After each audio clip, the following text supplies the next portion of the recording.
महाविद्यालय आणि विद्यापीठ स्तरावरील अंतिम वर्षाच्या अंतिम सत्रातील परीक्षा रद्द करण्यासाठी परवानगी द्यावी अशी मागणी करणारं पत्र राज्य शासनाच्या वतीनं विद्यापीठ अनुदान आयोगाला पाठवलंय। उच्च तंत्र शिक्षण मंत्री उदय सामंत यांनी 2 दिवसापूर्वी यावर माहिती दिली होती।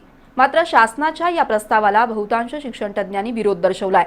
अंतिम वर्षाच्या अंतिम सत्रातील परीक्षेवर विद्यार्थ्यांचं पुढील भवितव्य अवलंबून असल्यानं या परीक्षा घेतल्याच पाहिजेत अशी जोरदार मागणी शिक्षण तज्ञांनी केली आहे। महाराष्ट्रातील संचारबंदीची मुदत 31 मे पर्यंत वाढवण्यात आली आहे।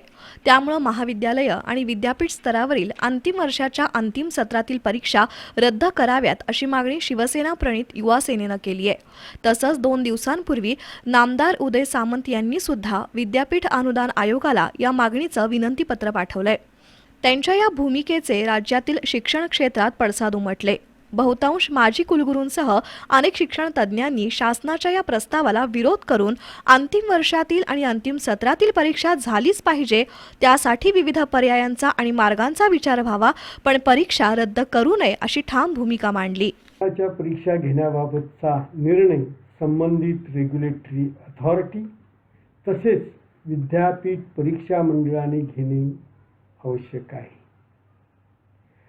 परीक्षा घेण्याबाबत वेगवेगळ्या रेग्युलेटरी अथॉरिटीच्या सूचना प्राप्त होण्यास सुरुवात झालेली आहे। परीक्षा घेण्यासंदर्भात वेगवेगळ्या पर्यायांचा विचार होणं आवश्यक आहे। दिल्ली विद्यापीठ ओपन बुक एक्झामिनेशन घ्यायचा विचार करत आहे।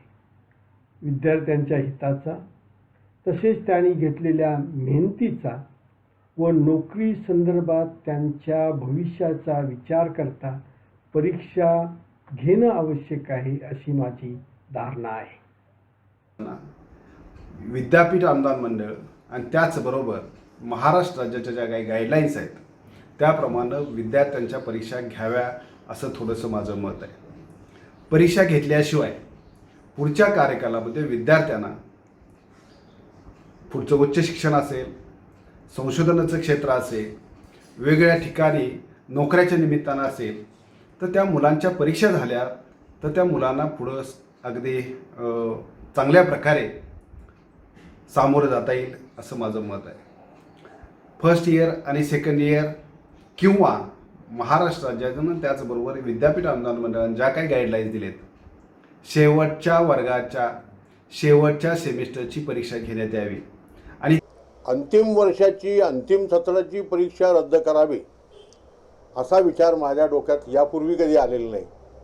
या अतिशय टोकाच्या प्रतिकूल परिस्थितीत देखील आलेला नाही आणि आत्ताही तो माझ्या मनाला पटणारा नाही आहे। माझी स्वतःची ठाम अत्यंत प्रामाणिक शिक्षक म्हणून भूमिका अशी आहे की कुठल्याही अभ्यासक्रमाच्या शेवटच्या वर्षाची शेवटच्या टप्प्याची परीक्षा ही परीक्षा म्हणून झालीच पाहिजे असं UGC करेल असं मला अजिबात वाटत नाही। आणि UGCने जरी असं केलं तरी त्याला माझा विरोधच असेल, कारण तो अशैक्षणिक स्वरूपाचा निर्णय आहे।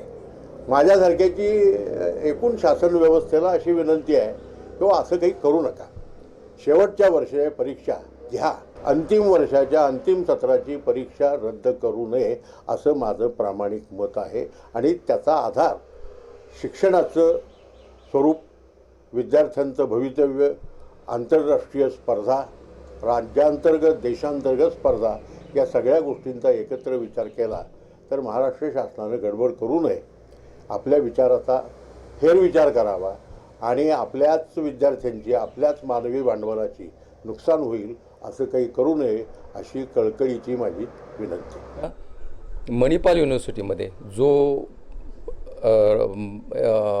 एक कार्यक्रम राबवतात त्या दृष्टीने जर परीक्षा घेतल्या तर मला वाटतं की विद्यार्थ्यांच्याही मनाचं समाधान होईल आणि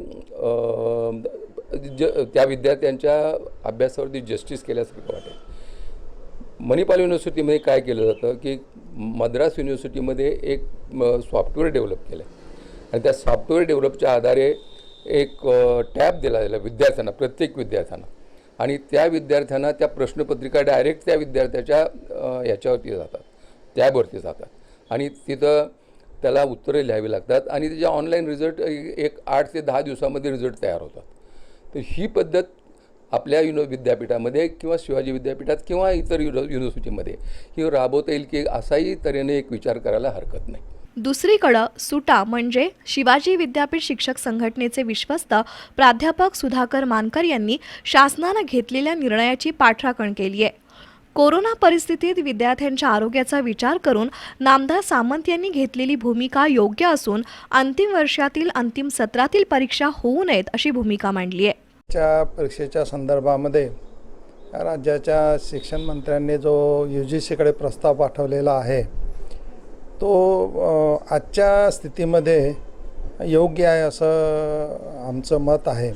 कारण कोरोना या साथीचा संसर्ग जर विद्यार्थ्यांना झाला तर त्यातून कम्युनिटी स्प्रेड होण्याची शक्यता आहे. डिस्टन्सिंग पाळून व्यवस्था करणं हे अनेक महाविद्यालयांना शक्य होणार नाही आणि त्यामुळे ही परीक्षा जी घेण्याचा प्रस्ताव आहे ही परीक्षा घेण्याबाबत जो मूळ प्रस्ताव होता तो प्रस्ताव रद्द करून परीक्षा ही घेऊ नये अशा प्रकारची जी शिफारस UGCला करण्यात आलेली आहे ती आजच्या परिस्थितीमध्ये योग्य आहे. राज्य शासनाकडून विद्यापीठ अनुदान आयोगाकडे पाठवलेला प्रस्ताव मान्य होणं अशक्य आहे. केवळ महाराष्ट्रासाठी अशी वेगळी भूमिका घेतली तर देशातील अन्य राज्यात त्याचे प्रतिकूल पडसाद उमटतील अशी भीतीसुद्धा शिक्षण तज्ज्ञांनी व्यक्त केली. कदाचित विद्यापीठ अनुदान आयोगानं याबाबतचा निर्णय राज्य शासनावर सोपवला आणि शासनानं या परीक्षा घेतल्याच नाही तर भविष्यात विद्यार्थ्यांच्या करिअरवर दूरगामी परिणाम होण्याची भीतीसुद्धा शिक्षण क्षेत्रातून व्यक्त होतीये.